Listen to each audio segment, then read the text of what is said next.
우리가 38장, 39장을 통하여서는 하늘의 달과 바다에 그리고 또 모든 동물들에 대해서 하나님께서 하시는 말씀들을 살펴보았습니다. 굉장히 놀라우신 말씀을 인간이 상상도 하지 못할 말씀들을 하시는 그것을 우리는 듣고 각자가 어떤 마음으로 생활하고 있었는지는 알 수가 없지만 우리는 한결같이 하나님께서 무엇을 말씀하시는가를 꼭 들을 필요는 있습니다. 오늘 하나님께서 다시 욥에게 변명할 기회를 주시면서 말씀해보라고 요구를 하고 있습니다. 오늘 1절에서 2절 우리가 읽었지만 다시 한번 더 보시도록 합니다. 주님께서 또 욥에게 말씀하셨다. 전능한 하나님과 다투는 욥아, 네가 나를 부지럴 셈이냐? 네가 나를 비난하니 어디 나에게 대답해 보아라. 하나님은 지금까지 무지한 말로 하나님의 생각을 어둡게 한다고 욥에게 못마땅해 하고 계시는 말씀이 틀림이 없습니다. 하나님은 하나님의 전능하심을 욥에게 알게 하여서 욥이 무지함을 깨닫도록 하시는 하나님의 그 섭리를 엿볼 수 있습니다. 이제 하나님은 욥에게 터집 잡는 자 그리고 하나님을 탓하는 자라고 욥을 별명을 지어서 하나님이 인정하는 듯한 말씀을 2절에서 하고 있습니다.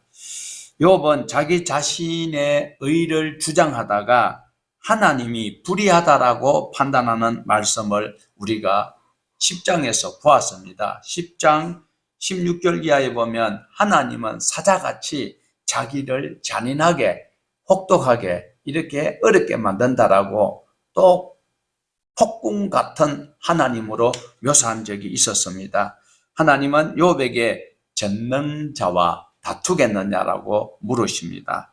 무지하고 무능한 인간이 창조주 하나님께 되어들겠느냐 이런 의미로 말씀을 하고 있습니다. 하나님은 하나님을 탓하는 욥에게 계속해서 대답을 해보라고 3절에서 5절에 말씀을 하고 있습니다. 같이 또 보십시다. 그때에 욥이 주님께 대답하였다. 저는 비천만 사람입니다. 제가 무엇이라 감히 주님께 대답할 수 있겠습니까?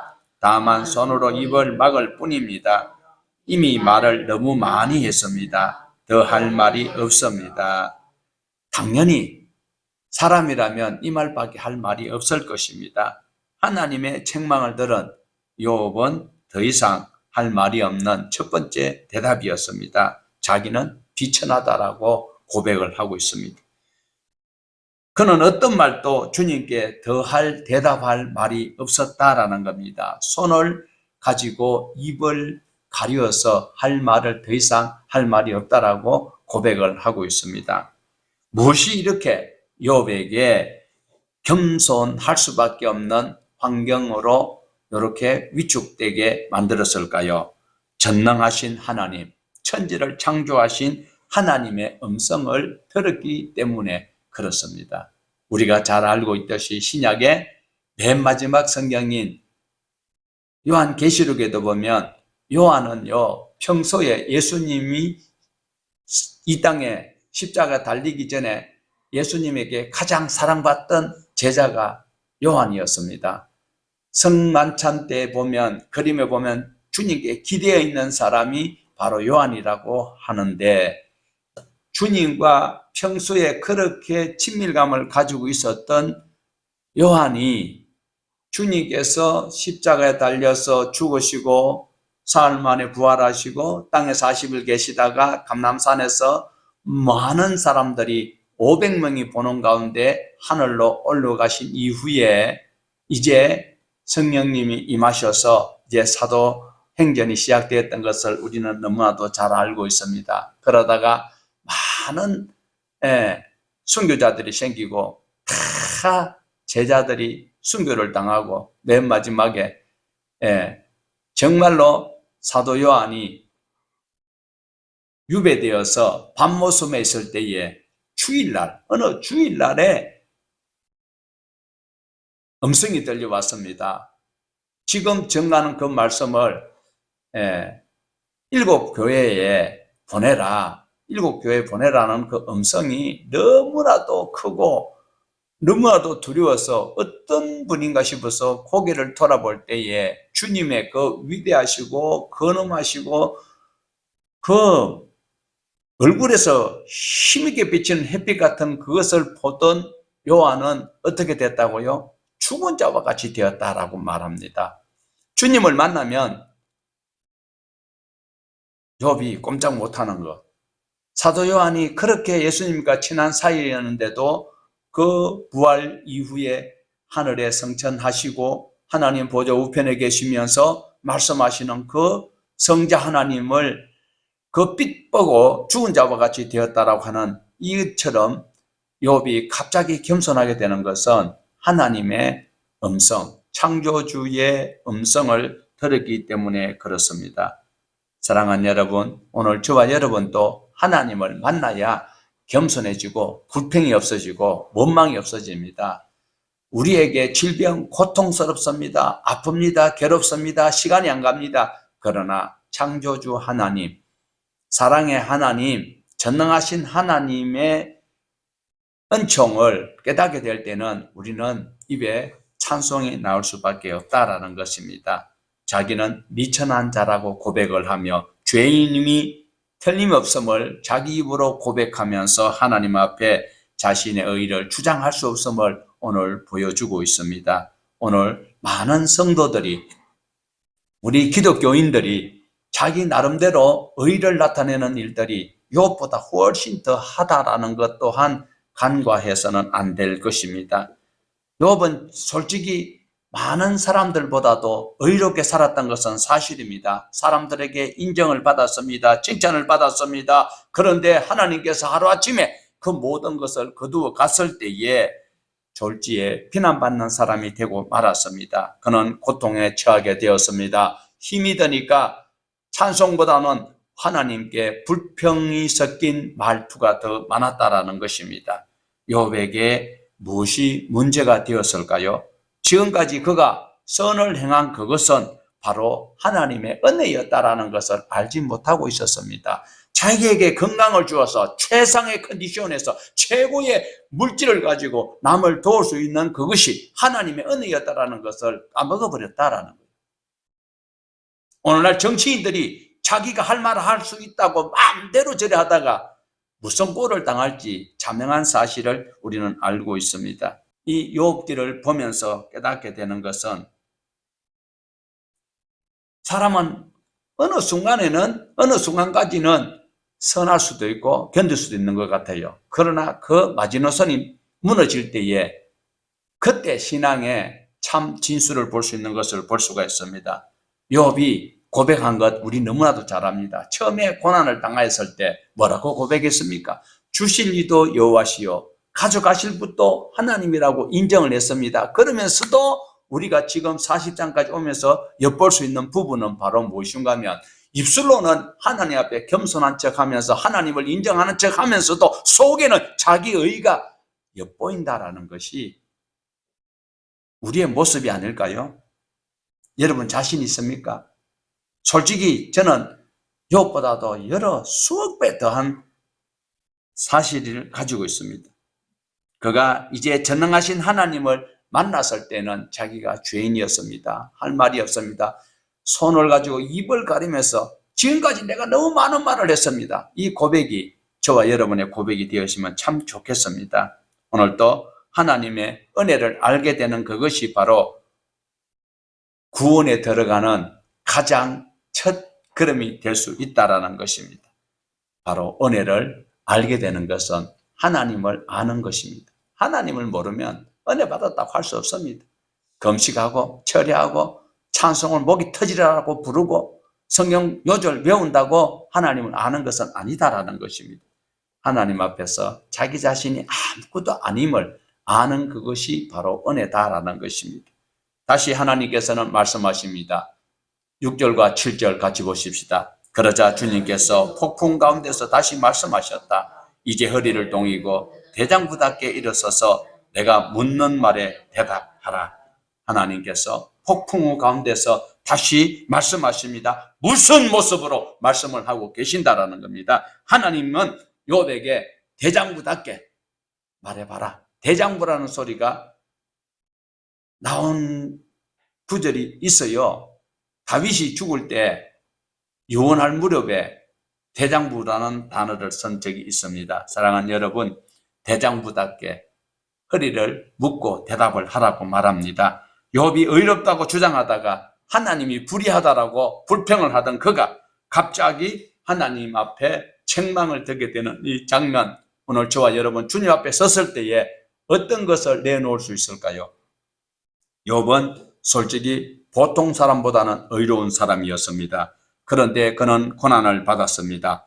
그는 의인의 반열에 있기 때문에 마치 하박국 선지자가 고백했던 것처럼 저 바벨론이 쳐들어와서 저 날뛰는 것을 자기는 이해가 안 된다고 이야기합니다. 그러나 하나님께서는 너희들이 죄가 있기 때문에 내가 보낸 것이다 라고 말씀을 하고 있는데도 하나님이 어찌 저 악인들이 날뛰는데 이 하나님의 백성들이 고통당하는데 가만히 계십니까? 하나님께서는 저 바벨론보다 너희들이 더 악하다라고 내가 보낸 칼이라고 말씀을 하고 있는 것처럼 욥은 자기가 의로운 행위를 하였는데 하나님이 나에게 고난을 주니까 하나님은 나를 벌주는 하나님이라 이해가 안 된다라고 고약한 하나님으로 묘사한 적이 있었습니다.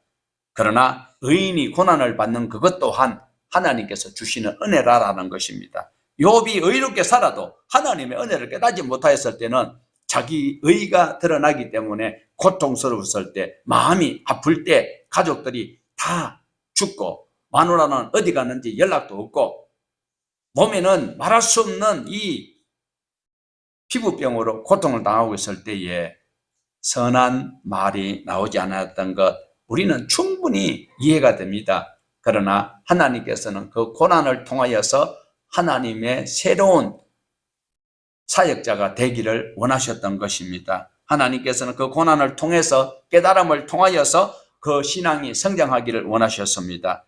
고난을 통하여서 욥을 순금보다도 더 완벽한 신앙인이 되기를 원하셨습니다. 오늘 저와 여러분은 이 땅에 살아가는 때에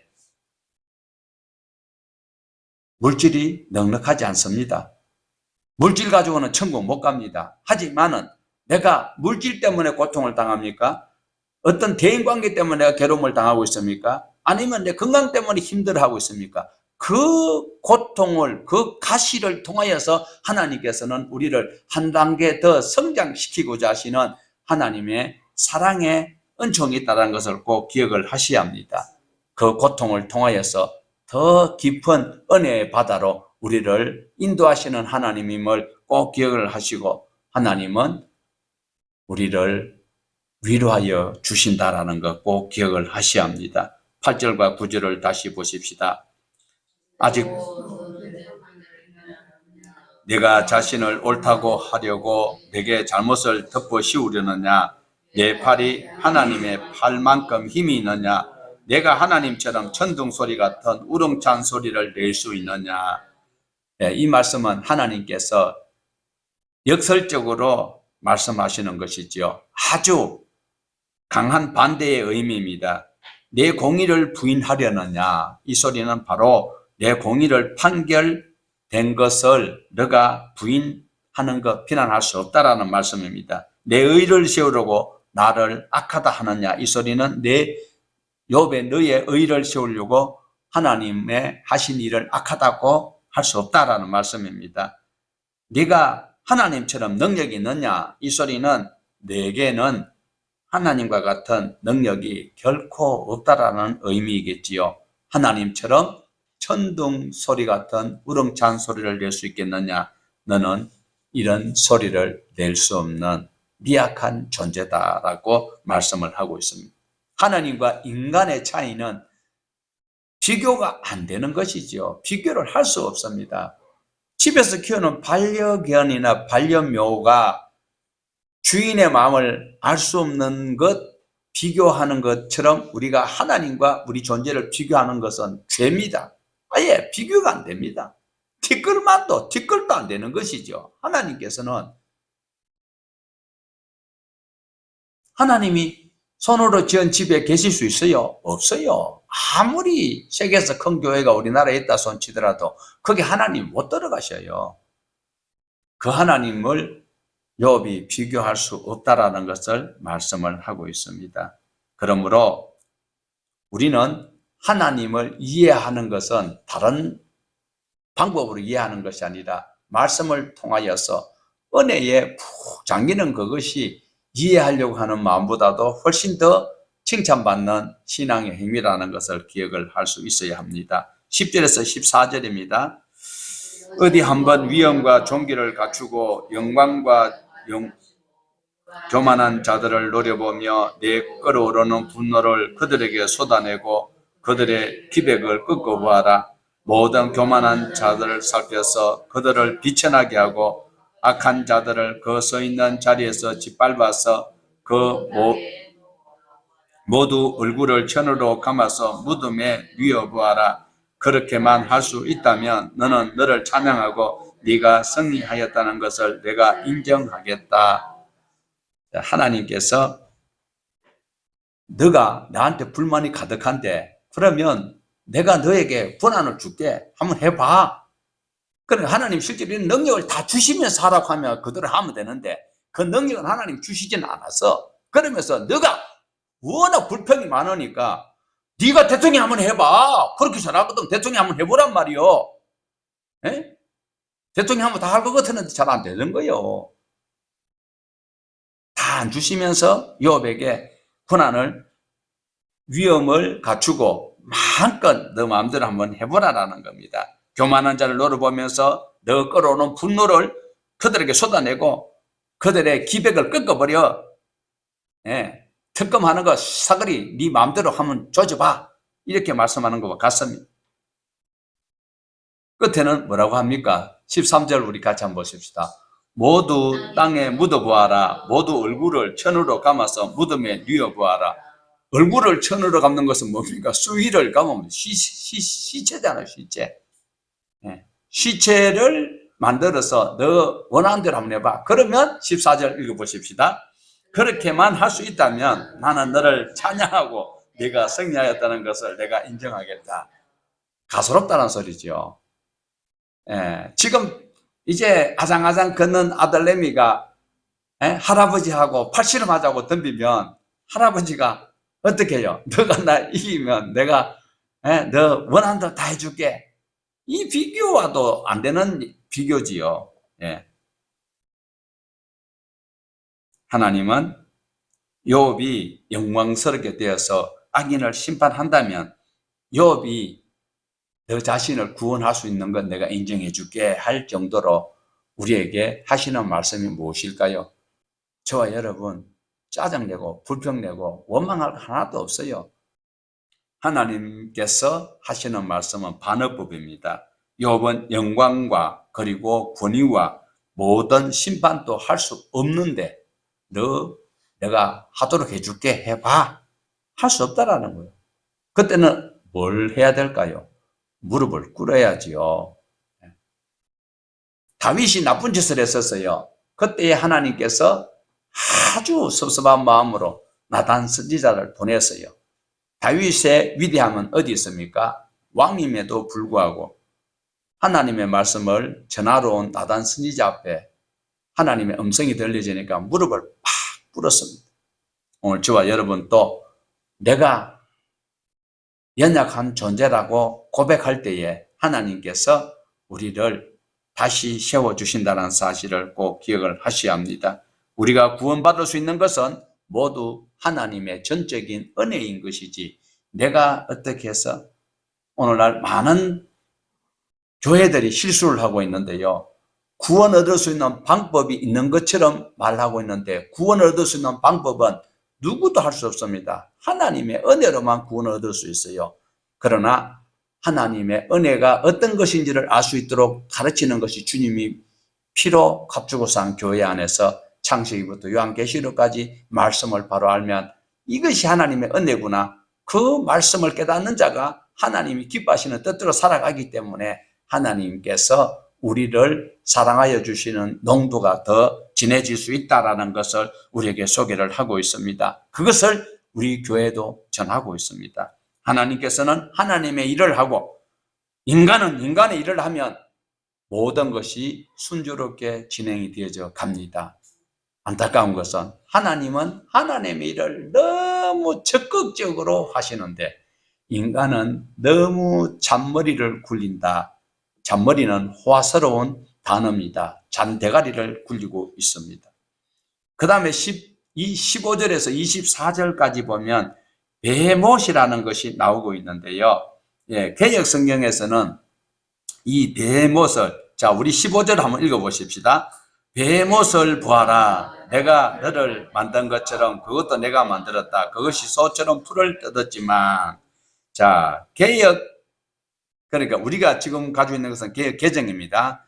옛날 우리가 전에 바꾸기 전에 있었던 것이 개역성경인데 거기는 하마로 번역이 되어 있어요. 그런데 지금은 다시 다른 설명이 있을 수가 없어. 그래서 베헤못으로 히브리어 원어 그대로 베헤못이라고 이렇게 기록을 해 놓았습니다. 자, 베헤못은 바로 하나님께서 창조하셨는데 이게 덩치도 크고 누가 건드릴 수도 없어. 그런데 그것을 하나님이 창조하였다. 그거 엄청 먹는다. 그런데 요 너 그거 알겠느냐? 그거는 네 발로 다니는데 너는 두 발로 다니지 않느냐? 욥과 다르다라는 것을 비교하여 말씀하고 있습니다. 욥 너가 먹는 것과 베헤못이 먹는 것은 다르다라는 것을 설명을 하고 있는데 우리 16절에서 18절을 보시겠습니다. 허리에서 나오는 저 억센 힘과 배에서 뻗쳐나오는 저 놀라운 기운을 보아라. 꼬리는 백양목처럼 뻗었고 넓적다리는 힘줄로 단단하게 감쌌다. 뼈대는 노처럼 강하고 갈비뼈는 쇠빗장과 같다. 베헤못은 이렇게 묘사하고 있는데 동물 중에서는 가장 강한 동물인 것 같습니다. 어떤 것인지 우리는 볼 수가 없습니다. 그러나 현재 육상 동물 중에서 가장 덩치 큰 것은 1등은 무엇입니까?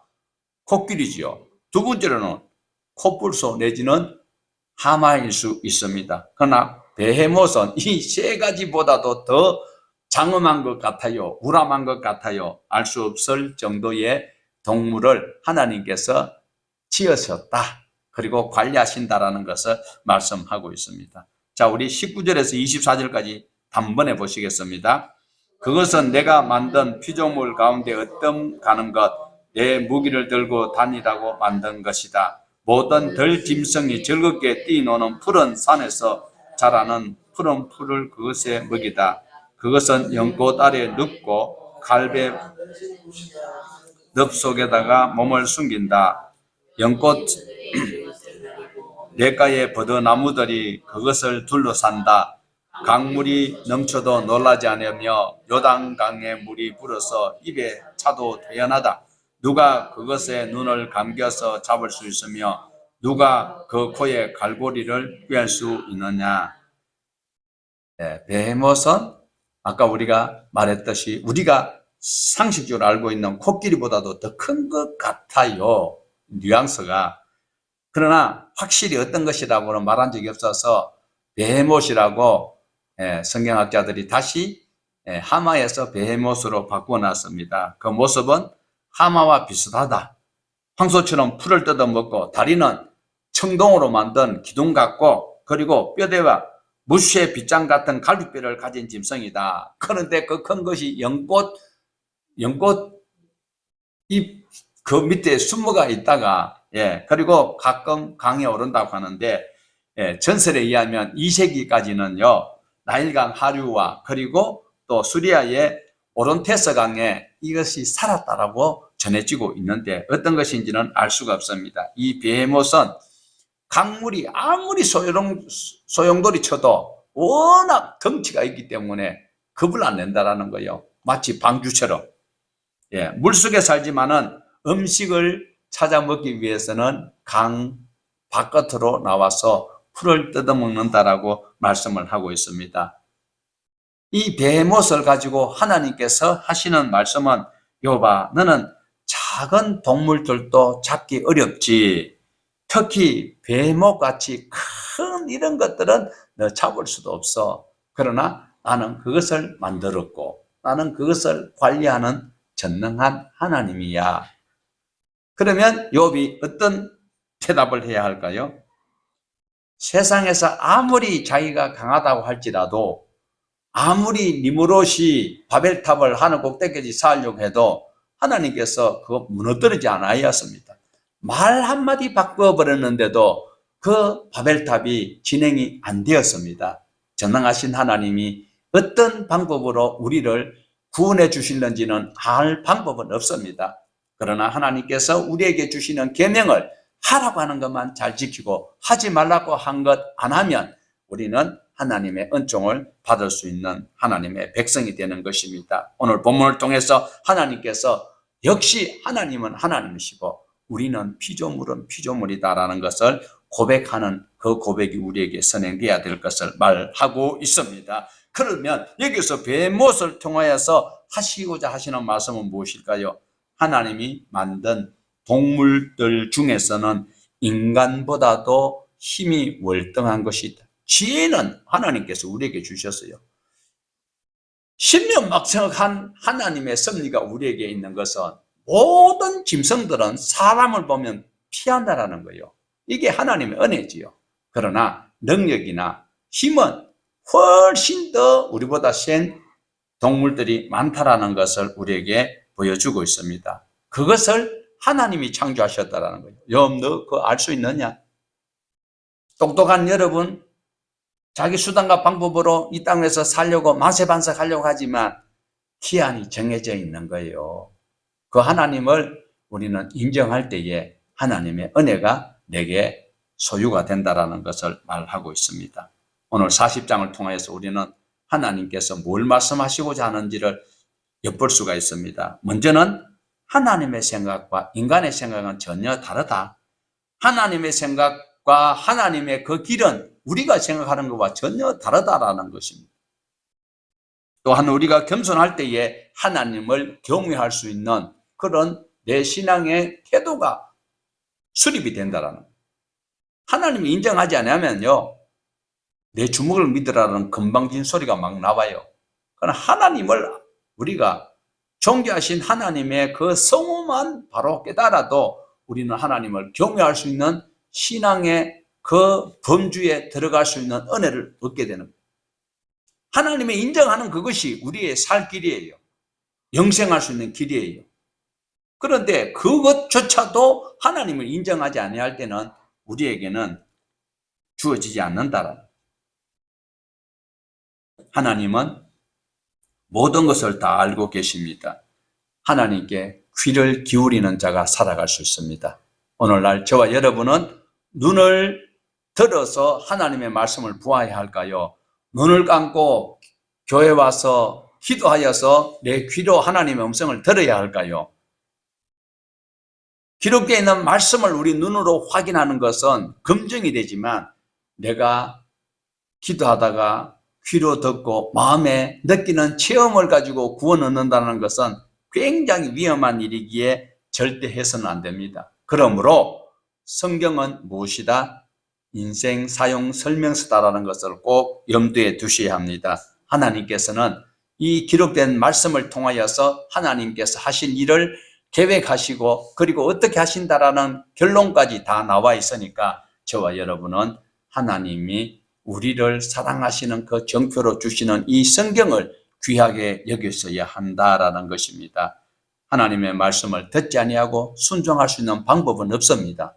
오늘도 저와 여러분은 기록된 성경을 통하여서 읽음으로 또한 우리 마음의 등불이 되어 내 평생 저 청성 가는 그 길에 비춰주시는 주님의 빛이 된다는 것을 꼭 염두에 두셔야 합니다. 그리고 하나님의 인도하심을 따라서 살아가는 그것이 최상의 삶이다. 이 땅에서 무슨 짓을 하든지 대통령 되려고 온갖 짓 다 할 필요도 없고 하나님의 말씀에 따라 순종하다 보면 이 땅이 불에 타 없어질 때 하나님이 계시는 그곳에 가는 것이 최상의 상급이고 최고의 인생을 살은 사람들에게 주어지는 상급이다라는 것입니다. 오늘 우리의 삶에 하나님께서 인도해 가실 때에 하나님이 날 인도 안 하던데 양심의 법을 비추어서 내 육신 껍데기 속에 성령님이 계시는데 기록되어 있는 말씀을 가지고 하나님을 알아가는 그 지식이 차곡차곡 쌓여질 때에 하나님께서 나를 인도하시기가 수월하다. 하나님의 말씀을 전혀 모르는 자에게 전도하기가 어려워요. 하나님의 말씀을 아는 자에게 하나님을 설명하면 훨씬 이해가 빠르고 그가 신앙의 속도를 낼 수 있는 것 당연한 일일 것입니다. 오늘 저와 여러분은 하나님은 어떤 분이다? 전지전능하신 분이다. 창조주 하나님이시다. 나를 만드신 분이시고 나를 신앙 안에서 승리하도록 이끄시는 분이시다라는 것을 고백하여야 합니다. 우리 인간은 하나님이 만든 피조물입니다. 피조물인 동시에 한 가지 결함이 있지요. 무엇입니까? 우리는 죄인입니다. 우리가 이것을 알 때에 죄를 벗어나기 위한 수단과 방법은 바로 예수 그리스도를 구주로 믿고 입술로만 주여 주 하는 것이 아니라 주님께서 하신 말씀 지켜 행하고 읽고 듣고 배우고 가르쳐서 행할 때에 하나님께서 우리를 자녀 삼아 주십니다. 주님과 친구 되려고 노력하지 말고 주님의 자녀가 되어서 주님께서 원하시는 일을 하면 하나님이 주시는 그것이 바로 은혜이고 고난받는 것도 은혜이고 누릴 수 있는 복도 바로 하나님 주시는 은혜이다라는 것을 우리가 찬송할 수 있어야 합니다. 이런 은혜를 깨달을 때에 하나님께 감사할 수 있습니다. 범사에 감사할 수 있습니다. 고난 중에 견딜 수가 있고 감사할 수 있게 된다. 하나님을 알지 못하면 왜 나만 겪는 고난이 있냐고 CCM처럼 그렇게 말하면 안 된다. 하나님의 은혜를 알 때에 그 고난도 견딜 수 있을 뿐만 아니라 그 고난을 통하여서 주님께서 나에게 주시고자 하시는 어떤 은혜가 있는지를 우리는 기대하면서 신앙하여야 할 것입니다. 오늘도 우리는 하나님을 찬양하며 불평 대신 하나님을 찬양하고 내 연약함을 주님 앞에 고백하고 성령님 나를 말씀의 강가로 인도해 주옵소서. 인도함 받는 저와 여러분 되어서 이 6월 한 달도 승리할 뿐만 아니라 평생도록 우리 주님을 찬송하는 우리 모두가 되시기를 주님의 이름으로 축복합니다.